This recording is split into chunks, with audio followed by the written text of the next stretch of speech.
نستعينه ونستغفره ونعوذ بالله من شرور أنفسنا ومن سيئات أعمالنا. من يهده الله فلا مضل له ومن يضلل فلا هادي له، وأشهد أن لا إله إلا الله وحده لا شريك له، وأشهد أن محمدا عبده ورسوله. أما بعد، فأعوذ بالله من الشيطان الرجيم. بسم الله الرحمن الرحيم. قل يا أيها الناس إني رسول الله إليكم جميعا الذي له ملك السماوات والأرض لا إله إلا هو يحيي ويميت، فآمنوا بالله ورسوله النبي الأمي الذي يؤمن بالله وكلماته واتبعوه لعلكم تهتدون. آیه 158 سوره اعراف. در آیات قبلی الله متعال بیان لازم کردن یا نوشته کردن رحمت خود برای کسانانی کرده بود که 3 صفت دارا بودند.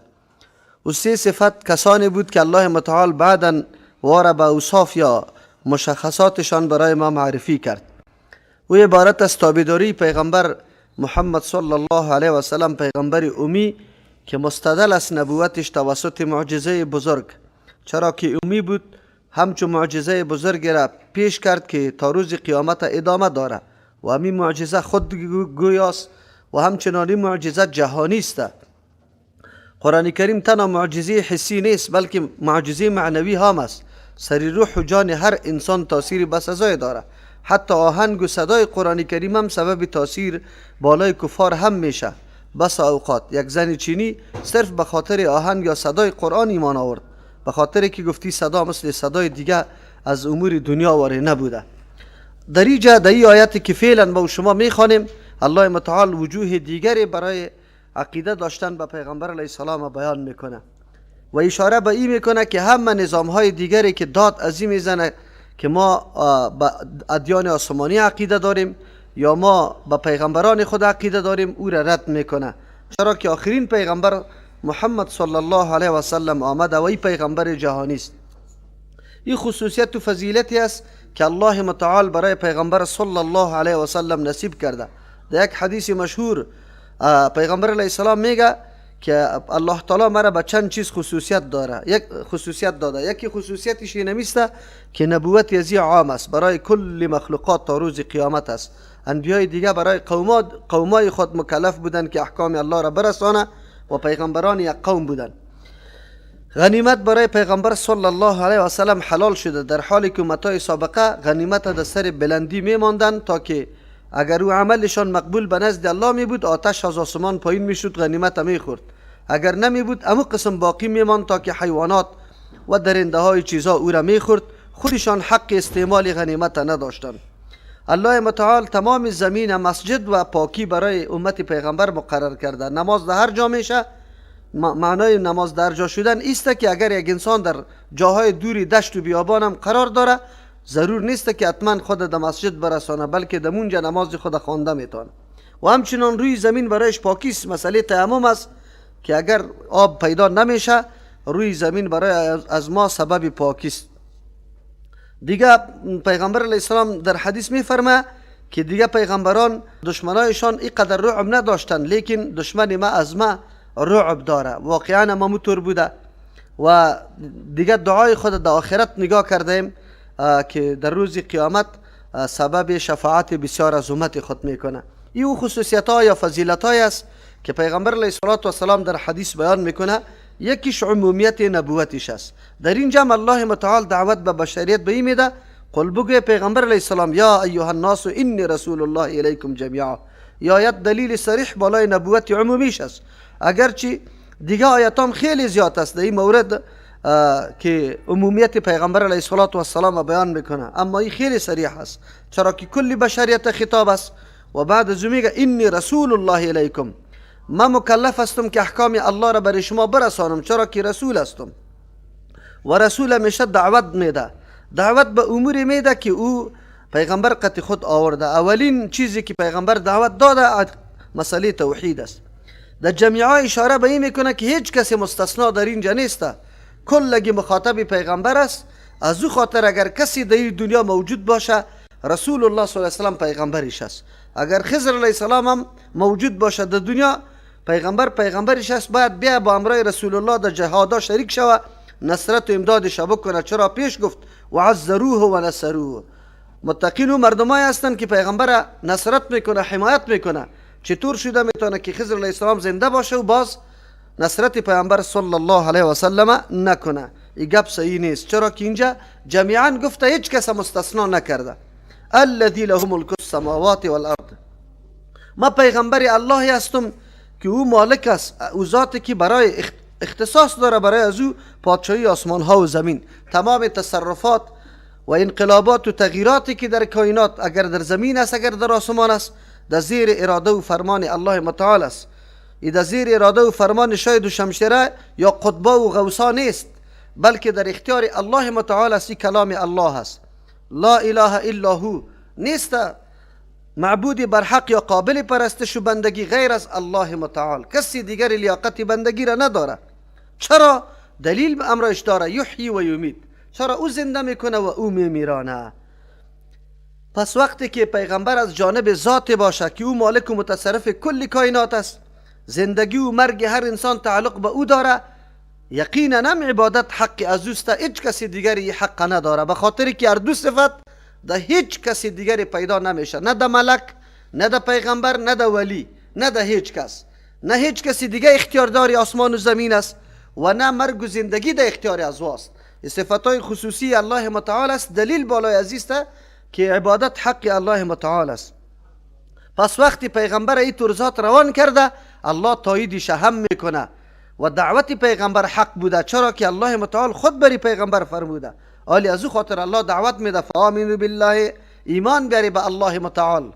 ایمان به الله متعال به وحدانیت الله است که عبادت هم حق الله بدانی، در افعالش کسی را شریک ندانی، در صفاتش کسی را شریک ندانی. و رسوله النبی، و به پیغمبرش ایمان بیاری. کدام پیغمبر؟ النبی که احکام الله را آورده، شریعت جدید بالایش آمده. الامی که ناخواندن و نویسنده است، اما اینطور کتابی را پیش کرده برای مردم که کلی مخلوق است، آوردن مثلش عاجز است. الذي يؤمن بالله و کلماته، او شخصی که ایمان به الله داره و به کلمات الله داره. دعوت انسان وقتی که حقیقت داشته باشه، اولین کسی که باور به دعوت خود داره امو دعوتگر می باشه. پیغمبر علیه السلام به کدام چیزی که دعوت میده امر خیالی نیست یا امری از دل بیرون نیست، بلکه اول خود پیغمبر علیه السلام به این باور و یقین کامل داره، بعد از او دیگران را دعوت میده. و دعوت وقتی مؤثر می باشه که انسان به کدام چیزی خود دعوت میده امو واقعیت داشته باشه، حقیقت داشته باشه. اگر او واقعیت و حقیقت نداشته باشه، دعوت انسان متزلزل میشه، خلل دیش واقع میشه. از همون خاطر ما اعلان میکنیم که دعوت به سوی کتاب الله و سنت رسول الله هیچ نقصان و خلل ندارد.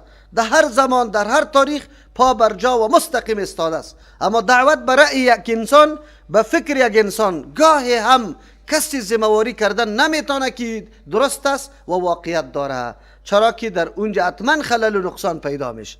امروز ما دعوت ما نمیگه پس که بیاین به سوی اونمو چیزی بریم که قطعا خطا در او رخ نمیده، از او شخصیت پیروی بکنیم که معصوم است، هیچ نوع خلل و نقصان در سخن و در عملش دیدن نمیشه. دنبال از او برویم. اگر دنبال اشخاص میروی، اشخاص حتی صحابه کرام خطا شده. امروز در بحث تیمم عمر رضی الله عنه و ابن مسعود رضی الله عنه را میبینه که و حتی از او امری که خیلی آشکارا و ظاهر است او را انکار میکنه و نمیپذیره، نظر به از اینکه علمشان به او نرسیده. پس او طور مردما هم نسیان سرش میه و هم خطا سرش میه. از او خاطر الله متعال در کتاب خود تمرکز و تاکید بالای این موضوع کرده که تابعداری یک پیغمبر را بکنی. تابعداری از پیغمبر میشه، از کسی دیگر نمیشه، از اشخاص نمیشه. واتبعوه، تابعداریش بکنی. بعد از او باز میگه واتبعوه، اول خو ایمان داشته باشی، بعد از او پیروی کو. دیگه اتباع نمیره میگه که مکمل در زندگیت یک گوشه خلاف طریقه و روش رسول الله صلی الله علیه وسلم دیده نشو. اگر چه حالت خوشحالی است و چه حالت غم، حالت صحت است و حالت مرض، حالت غنا است و حالت فقر، اگر در دیهات هستی اگر در شهرها، هر گوشه دنیا که زندگی میکنی بعد دنبال روش رسول الله صلی الله علیه وسلم باش. در غیر از او کامیابی نیست. چرا؟ لعلهم تهتدون، به خاطری که شما هدایت پیدا کنی. هدایت در تابعداری پیغمبر است، نه در تابعداری اشخاص دیگه. اشخاص دیگه آدم هدایت پیدا کرده نمیتونه که هر تمام الف و بایش تایایش کلی گپای یک شخص تو بپذیری. چرا؟ و حتما معصوم نیستن، خطا شده. کدام شخصیت از کسی ذمه بزنه که فلان شخص خطا نشده؟ از او که در عالم جهت ابوبکر رضی الله عنه شخصیت ممتاز در امت است، بعد از رسول الله صلی الله علیه و سلم افضل ترین امت است، اما خطا شده. از امو خاطر است که تابعداری تنها و تنها از پیغمبر صلی الله علیه و سلم میشه. لعلکم به خاطر میگه که اصلا در پیروی پیغمبر خو هدایت نهفته است، لازم است، اما مردم بعضی تابعداری میکنه و بعضی نمیکنه. امروز ببینی وقتی که دعوت به سوی رسول الله میدی، مردم سر از پیشت خفه است، مردم از پیشت بیزار است، تو را از قریه میکشه، لقب سرت میمانه. اگر دعوت رفتی در سر منبر به امام مالک رحمه الله اینقدر تصرفات پیدا کردی، زمین و آسمان در تصرف از او قرار دادی، مردم میگه مولای مذهبی است، دستی تبوسه میکنه. مردم اینقدر حالت خراب است. تابعداری پیغمبر نیست. مردم پیغمبر حیثیت و مقامش نمیشناسه. تو که وقتی برش میگی که اینی گپ بینی قسم است، اگر برش میگی شما تجربه کنید، در صف یا اول مو حدیث بخون، پیش از اینکه مردم استاد شوه حدیث بخاری را بکش بخون برای مردم. باز بعد از او بگو که پای تا نزدیک کنه بچسبانه، یقین بکو اگر خوب بچسبانه. اگر همینجا بگو که امام ابو حنیفه رحمه الله گفته که پای بچسبانه، باز سعی میکنی که چی رقم میچسبانه.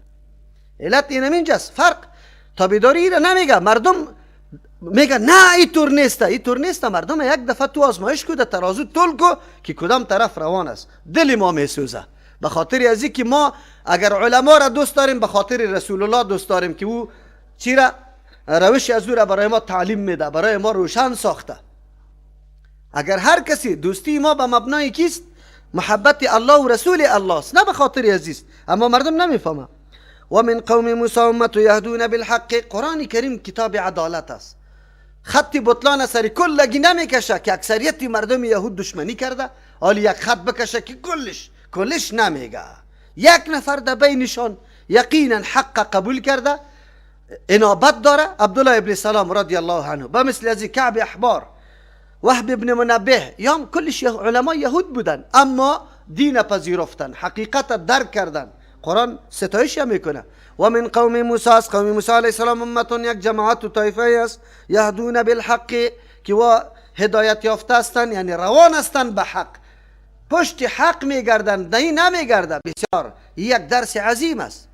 تا دین روز موسی علیه السلام پیغمبرش است، سالا دو دعوت داده، امو دین ترویج داده، امو دین حمایت کرده، و امروز وحی جدید میآید میگه که آل تورات قابل عمل باقی نمیمانه. پیروی از موسی علیه السلام آلی بنام درست نیست تا که پیروی از رسول الله نشوه. بس دیگه هیچ وقت مرتبه ائمه مجتهدین ما از موسی علیه السلام کرده مرتبه بالا نداره. هیچ وقت کتاب فقه یک ائمه مجتهد ما از تورات کرده بالا مرتبه نداره. اما زمانی که دین میآید، پیغمبر میآید، قرآن میآید، همه گپا حل است. مردمی که نابت داره حق پرست است و پشت حق میگرده، نمیگه که نه ما پشت موسی علیه السلام تالی را روان بودیم، آلی پشت پیغمبر نمیریم.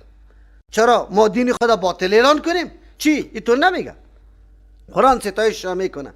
یک جماعتی است که هدایت یافته هستند بالحق، به حق، یعنی دنبال حق میگرده و فیصلش به چیست؟ و به یعدلون، تورات پیش نمیکنه در مسئله، و به بینمی حق یعدلون، فیصله میکنه هر چیزی که ثابت و واقعیت داره. بیا کی فیصله سریزی بکنیم. طرف فقه مرا نکشون، طرف قرآن حدیث مرا بکشون که قرآن حدیث چی فیصله کرده. وای نمی قسم مردم است. صفات ممتازی اونمو علمای یهود است که قرآن بیان میکنه.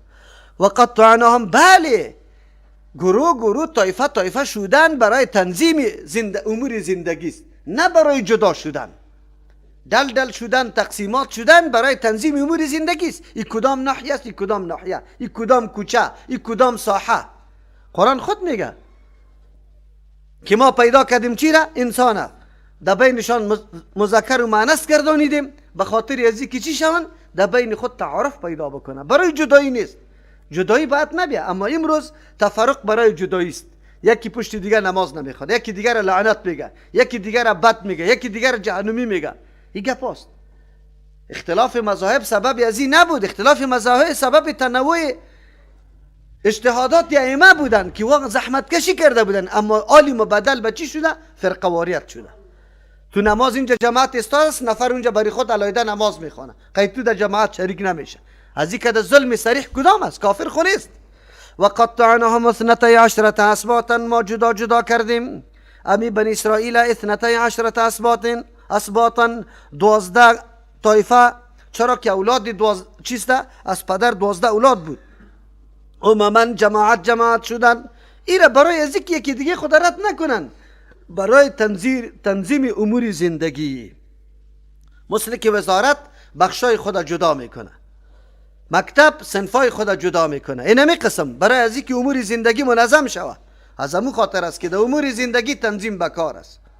اگر ما ساعتها را تقسیم نکنیم، تیم تعیین کردیم که در اینمی تیم فلانی درس شروع میشه، اون هر کس در تیم میایه. اینمی قسم در امور زندگی تنظیم ضروری است. و اوحینا الی موسی، ما وحی کردیم به موسی علیه السلام، از استسقاه، در آن وقتی که طلب باران کردن امی قومش از موسی علیه السلام، قوم موسی علیه السلام طلب باران کرد. ان اضرب بعصاک الحجر، ما وحی کردم به موسی علیه السلام که بزن به عصایت الحجر سنگ، فانبجست، کم کم برآمد آب، منه از امی سنگ. در دیگه جای فانفجرت، او زیاد آب میگه، در اول کم کم بود پس آن زیاد شده. 12 عینا، 12 چشمه برآمد. قد علم كل اناس مشربهم، معلوم کرده بود تمام مردم راه آبنوشی خود، گذری آبنوشی خود. و ظللنا علیهم الغمام، ما سایبان جور کرده بودیم بالای امی بنی اسرائیل، الغمام ابر سفیده، بخاطر که از حرارت آفتاب بکاه. و انزلنا علیهم المن، روان کرده بودیم بالایشان من. و السلوى، سلواره یک نوع ماده سفید مثل چی واره؟ عسل واره که در سر گیاه ها می آمد، ما و شما شکرک برش میگیم امی رقم. و السلوى دیگه پرنده هایی که به دست گرفته میشد، گوشتی لذیذ داشت. کلوا من طیبات ما رزقناکم، ما گفتیم بخوری از اون پاکیزه اون چیزایی که ما براتان روزی میدیم. و ما ظلمونا، و کم نکردن از نعمتای ما، ولکن کانوا انفسهم یظلمون، لیکن بودن سری نفسای خود ظلم میکردن. نعمتها را الله بیان میکنه که این قوم با وصفی که الله قدر نعمتها کرده اما فراموش میکنه. همراهی از یا با امرای پیغمبری ورزیده اولوالعزم موسی علیه السلام، دلیل بالا ازی بود که یا با مجردی که حق می آمدن بعد میپذیرفتن، رای عناد قطعا در پیش نمی گرفتن. چرا؟ همراهی با این پیغمبر انسان طور جور میکنه که بالکل واقعا تسلیم الله متعال باشه. اما این بدبختا از او هم مجالست موسی علیه السلام هم درس نگرفتن، از اون نشانه های قدرت صریح الله متعال هم درس نگرفتن. موسی علیه السلام عصایش سری سنگ تاثیر داشت که آب میبرامد، اما کله های این بنی اسرائیل آنقدر سخت بود که از سنگ کدم سخت بود. از تبلیغ و وعظ و نصیحت موسی علیه السلام متاثر نشده بود. این کمال بدبختی یک ملت است که وقت سخنان عالمشان، سخنان کسی که خیرخواهشان است نمیشنون، راه غلط در پیش میگیره. الله متعال میگه اینی طور مردم ها میباشه، کلای از وا سخت است. امروز هم الله رحم بکنه. دوم بنی اسرائیل است. چرا کسی به ترجمه قرآن اعتنا نمیکنه، کسی گوش نمیکنه، کسی نمیشنوه. در روزهای جمعه فقط در وقت نماز او را متدین حاضر میشه، برای تبلیغ و خطبه شنیدن نمیاد که پیش از پیش نشسته باشه، گفته باشه که ما 6 روز دیگر را مکمل در دکان، در دفتر، در موتر، در باغ و زمین تیر کردیم، بیا که امروز در 10 بجه در مسجد الله حاضر میشم تا وقتی که خطیب خطبه را شروع میکنه یک کمی عبادت الله را بکنم، از الله دعا و طلب بکنم. بعد از او به سینه باز و انابت به شنیدن کلمات قرآن و حدیث بعد گوش بمانم که چی گپا برام گفته میشه. اما این گپا نیست. حالی امروز مردم علما را رشخند میسازه، نعوذ بالله. با تقریر و تبلیغ و قطعا کس نمیاد. شما میبینی خصوصا در افغانستان، در پاکستان، در ممالک دیگه شما برید در 10 بجه مردم حاضر آمده است، کلگی کالای خود شسته غسل کرده نشسته میباشند. لیکن در افغانستان او گپ نیست، فقط در وقتی نماز خواندن خود حاضر میکنه، غیر و خلاص. دیگه در کجا مصروف است؟ یا در مجلس است. اکثر در جمعه ها ختمای بدعتی است، کلگی در ختما پنچات کده نشسته میباشه، دمو میشینن، در ترجمه قرآن نمیاد. امیرش سفیدا را ببینی که در ختما آغشته است، قسم برش بده به کدام روز در ترجمه ششتی قطعا نمیشینه. عمرشان اینطور ضایع میشه. الله متعال اینجا بدی قوم بنی اسرائیل بیان میکنه که نعمتای الله اما یا خوب نشدن.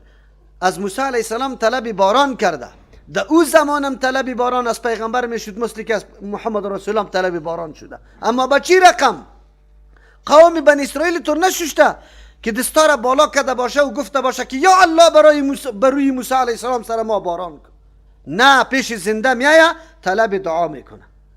پیش موسی علیه السلام آمده گفته که ما آب نداریم هلاک میشیم، دعا کو به الله، ادعو لنا ربک. در سوره بقره تیر نشده بود که طلب کو برای ما از الله. افسوس است که بنی اسرائیل هم امی قدر گپ یاد داره، اما امروز ملای مسجد ما برابری بنی اسرائیل هم نیسته که امی قدر گپ یاد داشته باشه.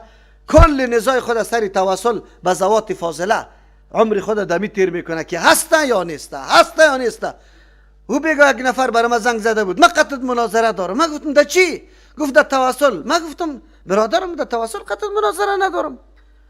تو برو هر روز صبحم برو، شامم برو، پیشینام برو، دیگرم برو، شوام برو ده قبرا، از هم قبرا رو وسیله کده برو. من خو الله ده خانه خود میشینم از الله میخوایم. همو دعا را میکنم که قرآن کرده، همو دعا را میکنم که ده حدیث صحیح پیغمبر برام نقل شده. ما او تیج مناظره نداریم. تو برو اونو تو کارا بکن. ما چی میکنم تا؟ ما کاری خود کرده رایستم. کلی گپ نمیبینه که بچه کاکایش بچهش مشرک است، قبر پرست است، استمداد طلب میکنه. در قصه از این نیست میگه توسل باشه یا نباشه، توسل جایز است یا نیست، پشتی گپا میگرده. اما نمیبینه اینجا که موسی علیه السلام قومش میایه طلب دعا و باران میکنه. بله الله متعال به خاطر از اینکه اثبات قدرت الله شوه و معجزه بالای نبوت موسی علیه السلام شوه، عصای موسی علیه السلام از جمله معجزاتش است.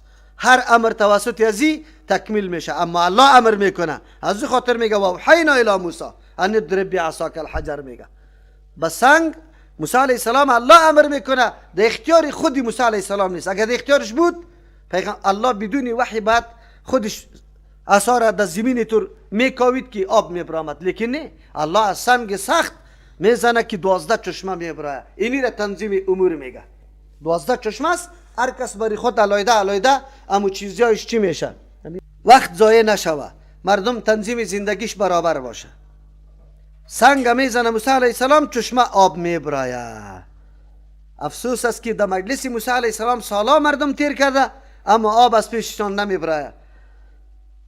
چشمه نبوت علم است. صحابه کرام الله متعال امیر مقام و منزلت نصیب کرد که با مجالست پیامبر صلی الله علیه و سلم هر کدامشان چشمه شدن.